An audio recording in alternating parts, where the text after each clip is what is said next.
Pagbabago sa Japan, paano maapektuhan ang mga Pilipino?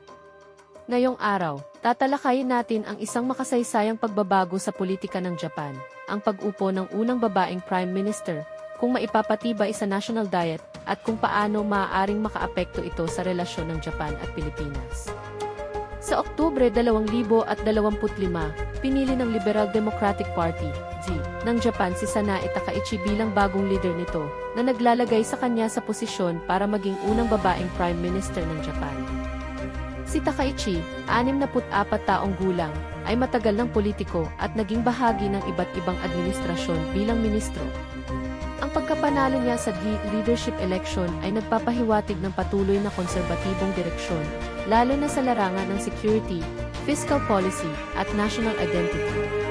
Ano-ano nga ba ang mga plano ni Takaichi, at paano ito naiba, lalo na kung kinalaunan ay maipagtibay siya bilang Prime Minister? Narito ang ilang pangunahing policy orientations na inaasahang umano iisusulong ni Takaichi: expansionary fiscal policy, tax cuts and subsidies. May pagkiling siyang pasiglahin ang ekonomiya sa pamamagitan ng pagbawas ng buwis at pagpapalawig ng subsidies. Security & defense strengthening. Ipinapakita niyang suportado niya ang pagpapalakas ng defense capabilities ng Japan at may hawkish stance sa national security issues. Diplomatic stance at foreign policy. Bagaman may nakaraang paniniwala siyang kritikal sa China, sa kampanya ay pinaikot niya ang tono para maging mas maingat sa tensions. Inihayag din niya ang pagpapatuloy ng investment agreements at strategic ties sa China. Gender and cultural policy. Bagamat inaasahan na ang kanyang pagiging babae sa posisyon ay simbolo ng pagbabago, may pagdududa sa kung hanggang saan ang kanyang commitment sa liberal gender reforms.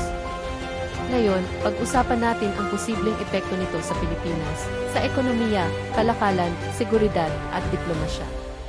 Kalakalan at imbisita sa investment. Bilang isang bansa na may matagal ng ugnayan sa Japan, maaaring mas mapalawak ang Japanese investments sa Pilipinas, lalo na kung pabor ang bagong pamunuan sa economic liberalization. Posible rin na may bagong incentives o bilateral agreements na i-renegotiate. Defense and Security Cooperation.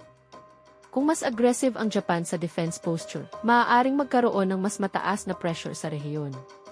Para sa Pilipinas, maaaring tumaas ang pangangailangan para sa security coordination, lalo na sa East Asia at South China Sea contexts. Gayunpaman, kung maging mas malamig ang relasyon sa China dahil sa mas hawkish Japan, maaaring magkaroon ng diplomatic tensions na apektado tayo bilang kapitbahay. Diplomatikong tugon at balansing ugnayan. Kailangang maging matino ang Pilipinas sa pag-navigate nito.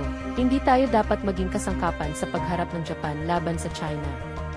Dapat tiyakin na ipapalakas natin ang sarili nating pambansang interes at panatilihin ang equal engagement sa China, Japan, at iba pang bansa.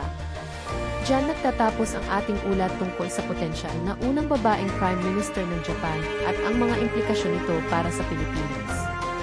Tulad ng anumang pagbabago sa politika, ang aktwal na epekto ay nakasalalay sa implementasyon, sa katiyakan ng kanyang pamamahala, at sa mga tugon ng mga dayuhang kapangyarihan. Salamat sa panonood. Huwag kalimutan mag-like, follow, subscribe at share kung nag-enjoy ka sa video na ito. Hanggang sa susunod na video.